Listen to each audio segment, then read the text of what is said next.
Assalamualaikum warahmatullahi wabarakatuh dan salam sejahtera. Jadi pada hari ini saya akan menerangkan tentang tugasan 2 pada subjek BMMB 3213 Kurikulum Bahasa dan Melayu Sekolah Rendah.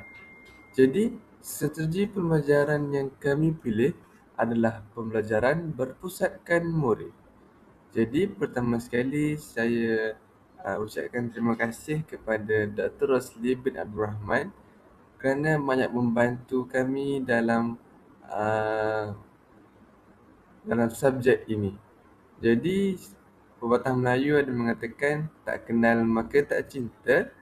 Saya akan perkenalkan ahli kumpulan kami, iaitu yang terdiri daripada Atikah Amira binti Ahmad Farid Tirmizi, Cik Hani Suraya binti Cik Hussein dan Muhammad Nazim Haikal bin Muhammad Nasir. Baiklah, seterusnya kami akan terangkan tentang kandungan yang ada dalam tugasan kali ini, iaitu yang pertama adalah pengenalan untuk strategi pembelajaran yang kami pilih. Yang kedua, video simulasi berkaitan strategi pembelajaran dan penerangan video simulasi, ciri-ciri, kelebihan dan kekurangan strategi pembelajaran iaitu berpusatkan murid, dan yang terakhir kesimpulan untuk strategi keseluruhan strategi pembelajaran dan video simulasi. Jadi kesimpulan tu akan menyeluruh kepada semua. Sebelum saya bergerak kepada lebih jauh, saya akan terangkan terlebih dahulu pengenalan, iaitu apa sebenarnya maksud pembelajaran berpusatkan murid ini. Jadi maksud pembelajaran berpusatkan murid ialah pendekatan pengajaran yang memberi fokus kepada penglibatan aktif murid dalam proses pembelajaran. Jadi murid ini berperanan aktif dalam membina pengetahuan, manakala pula guru perlu bertindak sebagai fasilitator ataupun sebagai pembimbing kepada murid-murid tersebut. Jadi pendekatan ini adalah bertujuan untuk meningkatkan kemahiran berfikir, keyakinan diri iaitu keyakinan muridlah, serta menggalakkan murid menyuarakan pendapat dan bekerjasama. Di mana ia membawa maksud menggalakkan murid ini berkomunikasi ataupun memberi idea dan bekerjasama dalam kumpulan. Macam tu.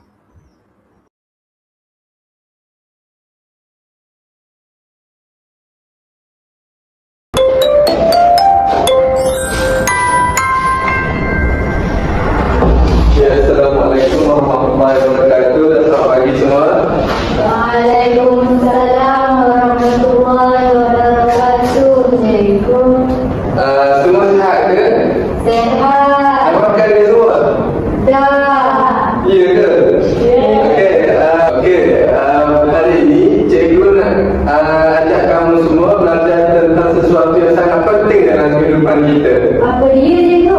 Okey, kita akan belajar tentang kepentingan alam sekitar. Oh, macam sungai nak berjalan tu kan? Ya, betul. Alam sekitar merangkumi semua benda yang berada di sekeliling kita. Contohnya air, tumbuhan dan haiwan. Faham tak? Faham. Okey. Cuba kamu fikir, kenapa alam sekitar ni sangat penting dalam kehidupan kita? Sebab kalau alam sekitar kotor, kita boleh sakit cikgu. Betul. Kamu sudah mula berfikir dengan baik. Jadi, baguslah. Okey semua, kamu tahu tak kenapa alam sekitar kita ni sangat penting? Nah, Okey, alam sekitar ni sangat penting kerana ia membantu manusia dan kehidupan lain untuk terus hidup dan dengan selesa. Jadi, jika alam sekitar kita ni tercemar, banyaklah masalah boleh berlaku. Contohnya penyakit, kepusaran haiwan dan bencana alam. Faham tak? faham betul tu cikgu. Kalau sungai kotor, ikan pun boleh mati. Betul, tepat sekali. Dan manusia tak boleh guna air lagi. Pandai.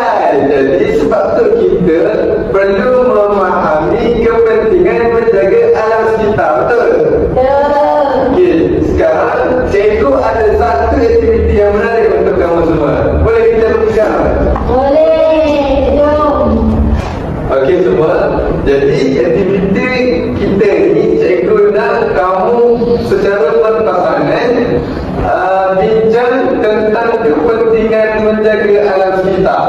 Lepas bincang kita buat apa cikgu?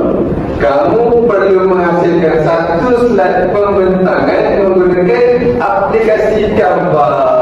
Wah, kita boleh buat slide sendiri ke cikgu? Betul, tepat sekali. Kamu boleh pilih reka bentuk, tambah gambar, tulis sisi penting tentang menjaga alam sekitar ni. Seronoknya, lepas tu kita bentangkan cikgu. Ya, betul. Lepas kamu siapkan pembentangan kamu tu, kamu perlu bentangkan hasil perbincangan kamu semua tadi di hadapan ini. Boleh? Boleh. Okey, jom kita bergerak kepada aktiviti kita.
Assalamualaikum warahmatullahi wabarakatuh.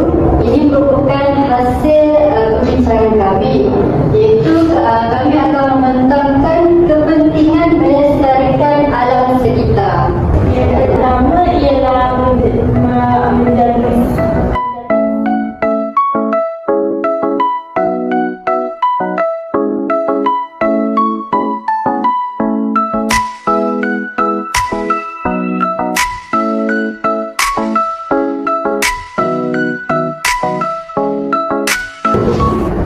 sekian, terima kasih.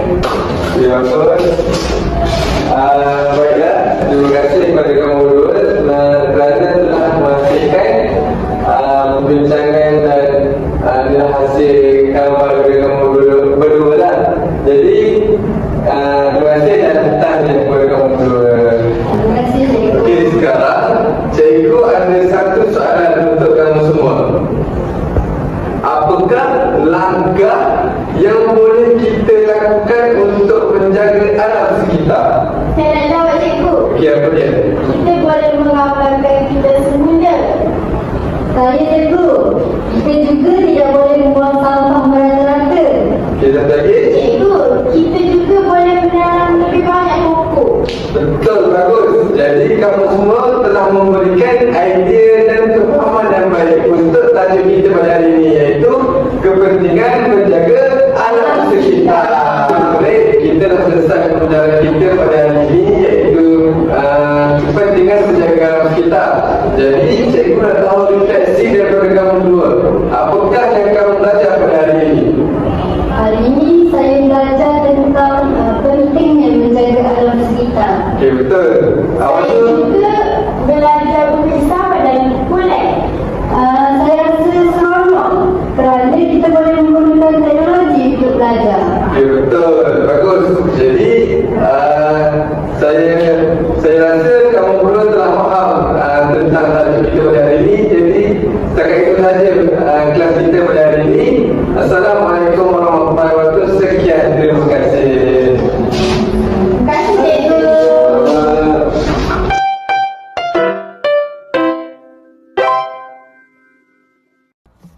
Seterusnya, saya akan menerangkan dengan lebih terperinci mengenai video simulasi kumpulan kami. Video ini menunjukkan simulasi pengajaran dan pembelajaran yang menggunakan pendekatan berpusatkan murid. Dalam simulasi ini, guru bertindak sebagai fasilitator yang membimbing proses pembelajaran, manakala murid terlibat secara aktif dalam setiap aktiviti yang dijalankan. Seterusnya, pendekatan dan strategi. Pendekatan yang digunakan ialah pembelajaran berpusatkan murid dengan berasaskan student-centered learning, perbincangan kolaboratif, pembentangan dan soal jawab bagi mengelakkan penglibatan murid. Ketiga, peranan murid. Murid berperanan aktif dengan memberikan idea, berbincang bersama rakan serta berkongsi hasil perbincangan secara terbuka di hadapan kelas. Keempat, kemahiran yang diterapkan. Aktiviti yang dijalankan membantu murid mengembangkan kemahiran berfikir aras tinggi iaitu KEBAT, kemahiran komunikasi dan kemahiran bekerjasama dalam pasukan. Kelima, integrasi teknologi. Murid menggunakan aplikasi Canva untuk menghasilkan slide. Hal ini dapat mengelakkan literasi digital murid dan menjadikan pembelajaran lebih interaktif dan menarik. Akhir sekali, hasil pembelajaran. Melalui pendekatan ini, murid dapat memahami topik dengan lebih jelas serta mampu menyampaikan pendapat dengan yakin dan berkesan. Ciri-ciri pembelajaran berpusatkan murid. Yang pertama ialah murid aktif dalam pembelajaran. Murid terlibat secara langsung dalam aktiviti pembelajaran seperti berbincang, menyelesaikan masalah dan menghasilkan idea, bukan hanya mendengar penerangan guru. Yang kedua ialah guru sebagai fasilitator.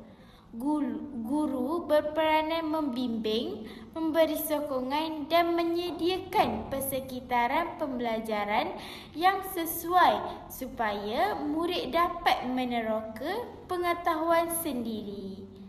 Yang ketiga, pembelajaran secara kolaboratif.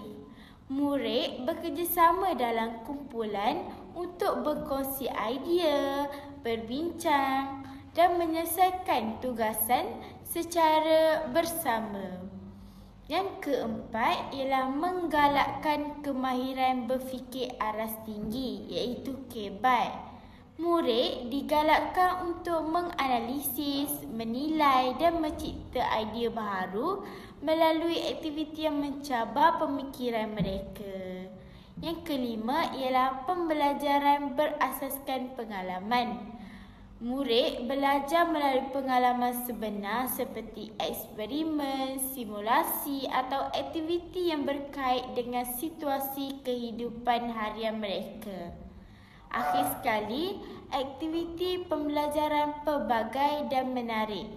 Guru menggunakan pelbagai strategi seperti permainan pendidikan, perbincangan, projek atau teknologi bagi meningkatkan minat murid. Kelebihan pembelajaran berpusatkan murid. Yang pertama ialah meningkatkan minat murid. Aktiviti pembelajaran yang menarik dan melibatkan murid secara aktif dapat menimbulkan minat serta keseronokan murid untuk belajar. Yang kedua, menggalakkan pembelajaran aktif. Murid tidak hanya menerima maklumat secara pasif, sebaliknya terlibat dalam perbincangan, aktiviti dan penyelesaian masalah. Ketiga, meningkatkan kemahiran berfikir.